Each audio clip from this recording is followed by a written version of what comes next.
आज हम आपको भगवान शंकर की बड़ी ही अद्भुत कहानी सुनाने जा रहे हैं। एक बार भगवान भोलेनाथ हेलो पृथ्वी दोस्तों, लोक पर वेलकम टू माय भ्रमण यूट्यूब के चैनल लिए पर गए मैं तो यूपी उन्होंने सप्रा। एक युवा जैसे को आप सभी, देखा। आज वह मैं आपको ईश्वर अपनी को छत पे दोष लेकर देता चलता जा हूँ, रहा था। दिखाता वह हूँ यहाँ अपने का व्यू जीवन कैसा से होता निराश है। था, दुखी था।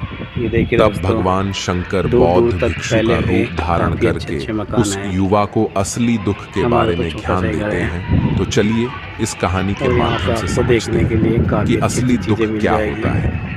जैसे ये अगर आप देखिए यह पानी की कहानी सुन टंकी, रहे हैं तो पूरा सुनिए। आपने तो कभी देखी इस नहीं कथा होगी। को आधा अधूरा छोड़कर नजदीक से जाने की दिखाता हूँ। गलती मत कीजिए, क्योंकि इस इस पवित्र पानी की कथा को टंकी के विषय में पूरा एक सुनने बहुत से महत्वपूर्ण बात मनचाहा है। इस फल की पे प्राप्ति होती है। टंकी में इसलिए करीब इस कथा को 5-6 पूरा सुने, फीट ऊपर बन भोलेनाथ चुकी का है टंकी अनादर में। न करें। सुख और दुख एक पैसे ही गलत सिक्के काम के है, दो पहलू होते ऐसा नहीं हैं। ये करना बात चाहिए। आपने सुनी ही होगी। सुख और दुख हमारे जीवन में लगातार और आते ही ये रहते टावर है जी, हैं और हमें हमारे घर लगता के है पास कि में ही हमारे है। जीवन में ज़्यादा दूर हजारों नहीं दुख है। हैं, हजारों टावर समस्याएं की हैं। लोकेशन दिखाऊँ लेकिन आपको, अगर आप वास्तविक तौर लगभग पर 1700 देखें मीटर के आसपास तो होगा। आप इस बात को और अच्छे से समझ पाएंगे कि हमारे जीवन में केवल ये एक देखिए ही दुख होता है। कितनी दूर हमारे है। जीवन में असली दुख क्या है, वो हम सवेरे इस 1 बजे दर्शन कहानी कर के लेते माध्यम हैं। से जानेंगे, और उस दुख का निवारण और समाधान क्या है वो भी हम इस कहानी से समझेंगे। आप इस कहानी के अंत तक जरूर बने रहिए। एक समय की बात है, एक गांव में एक व्यक्ति रहता था। उसका नाम सोनू था।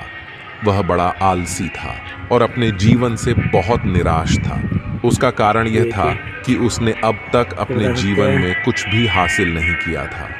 वह कुछ काम भी नहीं करता था। उसके घर वाले भी इस बात से बहुत परेशान रहते थे। वे चाहते थे कि वो बाहर जाकर कुछ अच्छा काम करे, कोई अच्छी नौकरी कर ले, लेकिन वह किसी की एक नहीं बारे में सुनता बता दूं आपको, था। उसके घर वाले दूसरों का उदाहरण देकर उसे ताने मारते थे, उसे तरह तरह की बातें कहते थे, लेकिन उसे कोई फर्क नहीं पड़ता था। जबकि उसके सारे मित्र कामयाब हो चुके थे। कोई अच्छा व्यापार कर रहा था तो कोई अच्छी नौकरी कर रहा था, जिसके कारण जब भी वो लोग मिलते थे तो वे अपनी बढ़ चढ़कर बड़ाई किया करते थे।